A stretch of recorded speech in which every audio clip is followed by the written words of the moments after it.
Okay, Josh from Centre for Health here again. We're now going to be showing you a really easy basic exercise you can do, especially useful for people who suffer from things like fibromyalgia, but anyone really who suffers from panic attacks or anything where the body gets overly stressed. This can be useful in a very similar sort of way. So when we are having a fibro attack or panic attack, as you know, a lot of the body system's defenses are kicking in, to tighten us up, giving us a lot of adrenaline. We kind of lose our grounding and become a bit sort of spaced. So what we want to do is we want to really ground and calm the body.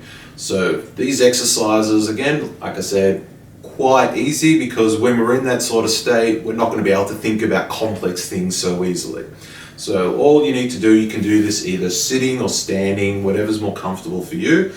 A couple of things you want to do the whole time during the exercise. One, I want to have my feet on the ground in my brain the whole time. So it doesn't mean I need to be doing anything special, but just keeping myself that message in my head, my feet are on the ground. Number two, you want to look out at the horizon.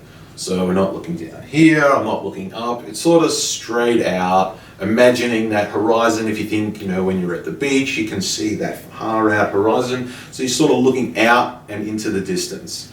So with that in mind, this is going to be a nice, easy breathing exercise. What we're going to start doing is just take a couple of deep breaths.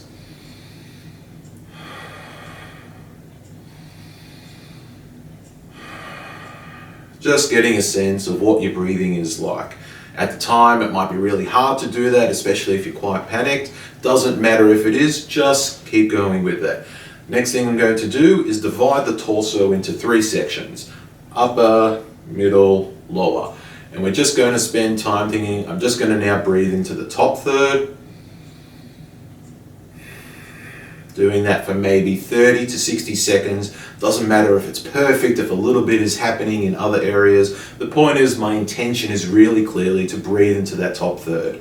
You can think of it being from the throat down to about where the sternum ends. Breathing into that area, then you're going to do the same for the middle area, so from that sternum to the belly button, and then from the belly button down to the navel. So spending about 30 to 60 seconds with each one. It's me doing the middle one. I'm now jumping to the last one.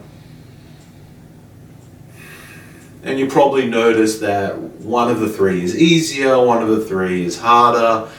Again, notice it. We try to avoid any judgment, like I'm a bad person because I can't find a way to breathe into my middle section. Then after breathing into them separately, try breathing again with the whole body. Just kind of noticing, is there any difference here? Remembering I'm still keeping those 2 things in mind. My feet are on the ground and I'm looking out into the horizon. Then you can have some fun and let's try to breathe into 2 of the sections. Start simple, maybe the top 2 together, the bottom 2, or even try have fun breathing into the top third and the bottom third without using the middle third. And of course, it doesn't matter how well you do it, as long as you keep those things in mind that I mentioned before. Feet on the ground, looking to the horizon. What this is all going to do, it's going to really help calm your body. It's going to take your mind off everything else going on and get you grounded again so that you can get back to doing what you need to do, and the body will start to feel like it can use its parasympathetic response, which is what helps which is the opposite of what happens when we have one of those panic attacks. So that's Josh from Centre for Health. Some practical exercises when we feel like we're under attack.